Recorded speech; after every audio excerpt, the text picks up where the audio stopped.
yap-yeshil tog' daryolar bilan o'ralgan jimjit kichik kentda sho'q, o'maq bir qizchaq yashaydi ekan. Uning yuzi qip-qizil bo'lib, xuddi pishqan olmag'ili o'xshaydi ekan. Yumshoq seriq sochlari hamisha mo'risiga tushib turadi ekan.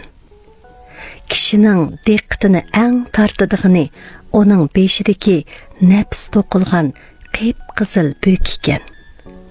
Bu bo'kni momisi uningga o'z qo'li bilan to'qib bergan bo'lib, qizchaq nagili borsa, uni mahkam kiyib oladi ekan. Vaqtning o'tishi bilan ko'pchilik uning asli ismini unutib, uni qizil bo'kli qiz deb ataydigan bo'pti. Qizil bo'kli qizning uyi chaqqangina bir yog'och uy bo'lib, uyning oldidagi kichik gullikka rangarang gullar terilgan ekan. Har qitim mayin shamol chiqsa, gullarning xushbo'y hidi butun hovlini qoplaydi ekan. Qizil bo'kli qiz ota-onasi bilan bu yerda baxtlik, xushal-xuram turmush kechiradi ekan. U doim xuddi bir sho'x qushga o'xshash kentda sakrab taxlab yuradi ekan. Kentdagi hamma odam uni nihoyatda yaxshi ko'radi ekan. Bir kuni illiq quyosh nuri derazadan qizil bo'kning karvatiga tushibdi. U ko'zini ichib, onasining oshxonada aldirash yurayotganligini ko'ribdi. Onasi kulimsirab turib, "Qizil bo'k, mo'mingiz og'rib qapti. O o'rmonlikning o tarafidagi kichik uyda cho'qim yolg'izlik his qilyotdi.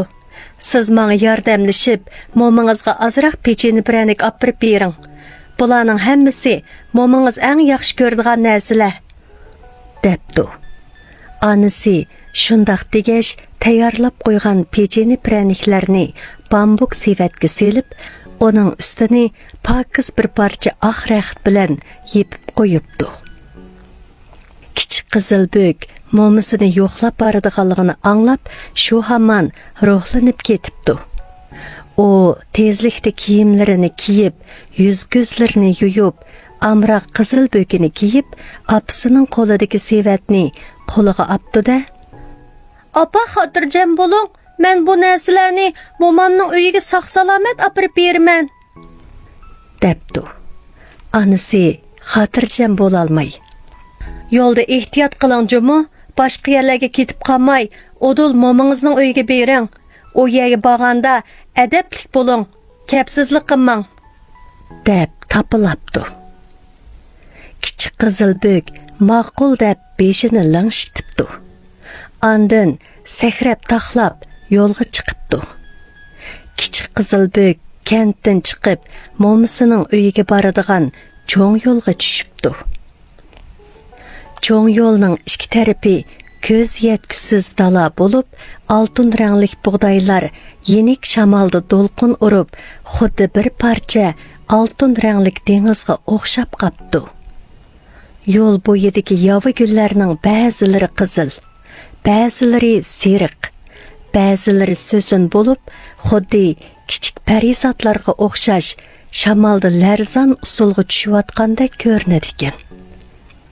Qizil bo'k bu go'zal manzaraga mabtun bo'lib, birdam zo'ngziyib o'ltirib, gullarning hidini pursa, birdam kepinaklarni qo'g'lab, onasining tapalashlarini esidan chiqarib qo'yibdi.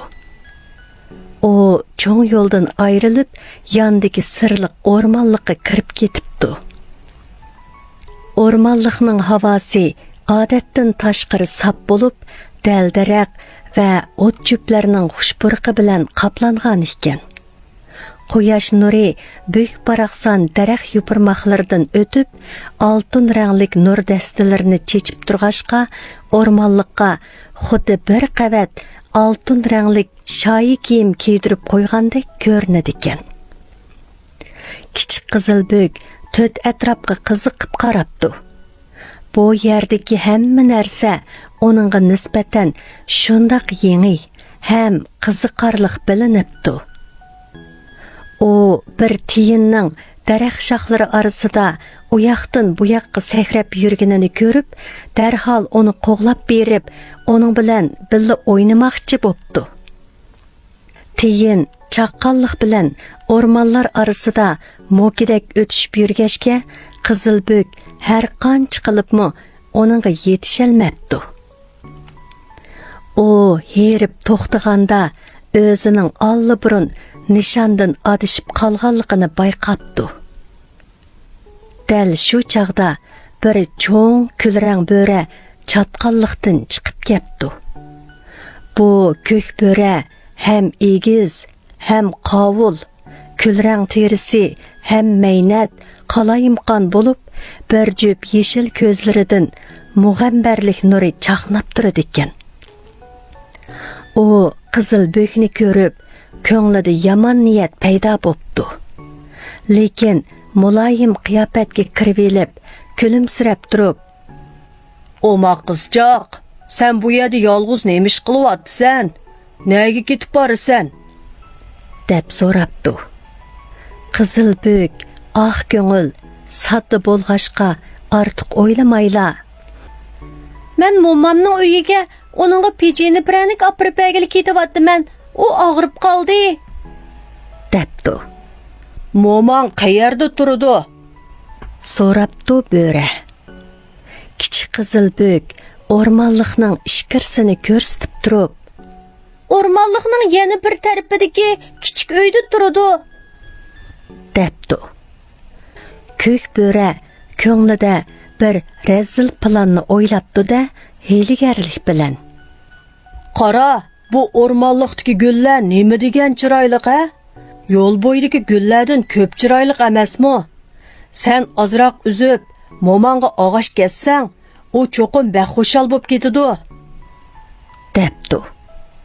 Qizilbek ko'k bo'rining deganlarining o'rinliq ekanligini his qildi. Yana kelib, u o'rmonlikdagi hamma narsaga qiziqib qopdi. Shuning bilan u xushal holda gul uzishga boshlabdi. U birdam bu tarafga, birdam u tarafga yugurib yurib, birdamdala nurg'unlagan yovi gullarni terib oldi. Qizilbekning diqqat qilmaganligidan foydalanib, ko'k bo'ra o'g'irliqcha mo'mayning uyi tarafga qarab yuguribdi. U ushqandek yugurib, nihoyat tezla mo'mayning uyining oldiga keldi. Mo'mayning uyi bir kichik yog'och uy ekan. Atrofiga mevalik daraxtlar tikilgan bo'lib, bu oltin kuz faslida qip-qizil olmalar may bog'lab pishib ketgan ekan. Ko'k bo'ra eshikni chekibdi. Mo'may ojiz ovozda, "Kim o?" deb so'rabdi. Ko'k bo'ra qoniyini chimdib turib, Qizilbekning ovozini do'rab, "Mo'ma, bu men, Qizilbek, sizni yo'qlab keldim" debdi. Mo'may bu ovozdan sal g'alatilik his qilsimi, lekin ko'p o'ylanmayla eshikni echibdi. Yovuz bo'ra birdilla uyga etilib kirib, Mo'may inkos qaytirib bo'lg'icha og'zini yo'g'on ichib, Mo'mayni yalmab yutib etibdi. Andan u Mo'mayning kiyimini kiyib, yotqanni yepinib, Qizilbekning kelishini kutib yetib olibdi. Qizilbek bo'lsa, u yoq bu yoqqa qarab, nihoyat tasta yo'lni ilg'iqib yurib, xeyli uzunda andin uyga yetib kelibdi. U eshikning yerim yepilganligini ko'rib, sal g'alatilik his qildi. Kichik Qizilbek eshikni echib uyga kirib, mo'misining karvatda yotganligini, yotqanning odatdagidan egiz turganligini, mo'misining faqat bir yuziningla ko'rinib turganligini ko'rib, taajjublangan holda, "Mo'ma, nim bo'ldingiz? Nemishqa karvatda yetib oldingiz?" deb so'rabdi. Kulrang bo'ra yolg'ondan ojiz qiyofatga kirib elib, "Men ozroq beorom bo'lyapman. Qizilbek, tez yinimga kelgin" debdi. Qizilbük karvat yeniga kelib, mo'misining turqini ko'rib, qo'rqib ketibdi. O hayronlik bilan: "Mo'ma, sizning quliqingiz nemancha cho'ng?" deb so'rabdi. Bo'ra qo'pol ovozda: "Sening gapingni texmo yaxshi anglash uchun" deb javob beribdi. Qizilbük yana: "Mo'ma, ko'zingiz nemancha cho'ng?" deb so'rabdi. Ko'k bo'ra: "Seni texmo aniq ko'rish uchun" debdi. Qizilbük olapla: "Mo'ma, qo'lingiz nemancha cho'ng?" deb so'rabdi. Bo'ra: "Seni texmo yaxshi quchoqlash uchun" deb javob beribdi. Oxirida kichik Qizilbük: "Mo'ma, sizning og'zingiz nemancha cho'ng? Ovozingiz shunday xalitigu" deb so'rabdi. Ko'k bo'ra taqat qilolmay og'zini yo'g'on ichib, zardi bilan: "Seni yeyish uchun" debdi-da, gapini tugitib, Qizilbükka qarab etilibdi. Ahvol mushundaq qil ustida turgan paytda dal mo'mayning eshik oldidan bir ovchi o'tib ketayotgan ekan. O bu o'rmonlikning qo'g'dug'uvchisi bo'lib, bo'yi egiz, bastlik, mo'risiga bo'lsa, ov miltig'i esib olgan ekan.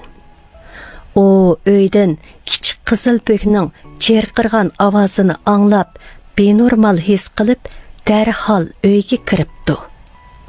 Ovchi bo'rining Qizilbükni yevatmoqchi bo'layotganligini ko'rib, qilchi ishkilanmasdan ov miltig'ini ko'tarib, bo'riga tanglabdi. Pang qilgan ovoz bilan tang o'q bo'riga tegib, ko'k bo'ra echinishliq cherqirgan ovoz bilan tang yerga yiqilibdi va qayta medralmabdi. Kichik Qizilbük qo'qqinidan chiroyi tatirib, butun badani jaloqlab titrab, yerda o'ltirib qapti. Ovchi darhol berib, uni yo'lab turg'izib: "Qo'rqmang qizim, bo'ri o'ldi. Sizga hech ish bo'lmadi" debdi. Qizilbük yig'lab turib: "Ovchi tag'a, meni qutqizib olganligingizga rahmat" debdi. Ovchi ko'k bo'rining qo'sig'ini pichoq bilan yeribdi. Shu chaqda hayron qolarliq bir mo'jiza yuz beribdi. Qizilbükning mo'misi hayot bo'lib, texi nafas ilayotgan ekan. O ko'k bo'rining qo'sig'idan chiqqanda qizirib, chinqilib, to'xtamay yo'tilibdi. Kichik Qizilbük mo'misi bilan chin quchoqlashib, xushalligidan yig'lab ketibdi. Aslida bo'ra mo'mayni yutivatgandan keyin darhol o'lib ketmay, uning qo'siqida tugilib yetib, boshqalarning o'zini qutqizib olishini kutib turgan ekan. Qizilbük bilan mo'misi ovchidan to'limi minnatdor bo'pti. Mo'misi kichik Qizilbükka: "Balam, buningdan keyin esingda bo'lsin. Notonish kishilarning gapiga osonlikcha ishonma. Ota-onangning gapini esingda chin tutqin. Bu qitim ovchi tag'ang bo'lmagan bo'lsa, biz xatar ichida qolgan bo'lardik" debdi. Qizilbük qizargan holda beshini langshitibdi. U o'zining xatolashganligini, buningdan keyin hargiz bundoq o'z beshimchilik qilmaydiganligini aytibdi. Ovchi ularga yordamlashib, uyni pokiz yig'ishtirib beribdi. Andin ularga diqqat qiladigan ishlarni topilab ketib qapti. Qizilbük mo'misi bilan uyda birdam o'ltirgandan keyin mo'mayning ruhiy holati asta-asta yaxshilanib qapti. Kichik Qizilbük epkaygan pechini pranikni ilib mo'misiga beribdi. Ular bir tarafdan pranik yegash, bir tarafdan paranglashibdi. Uy ichi illiqlik va xushalliqqa to'libdi. Kech kirib, asta-asta qorong'u tushay deganda Qizilbök momisi bilan xo'shlashib, uyga qarab mengibdi. Bu qitim u cho'ng yo'lni bo'ylab mengib, yo'ldan yerim qadammi ayrilishga jur'at qilolmabdi. U yo'l bo'yi yuz bergan ishlarni eslab, ko'nglida buningdan keyin cho'qim gap anglaydigan yaxshi bola bo'laman deb qasam ichibdi.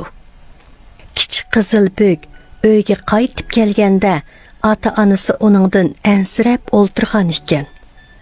Ular kichik Qizilbökning aman esan qaytib kelganligini ko'rib, xo'shal holda uni bag'riga besibdi. Kichik Qizilbök o'rmonlikda yuz bergan ishlarni ota-onasiga yipidan yengnisigacha so'zlab beribdi.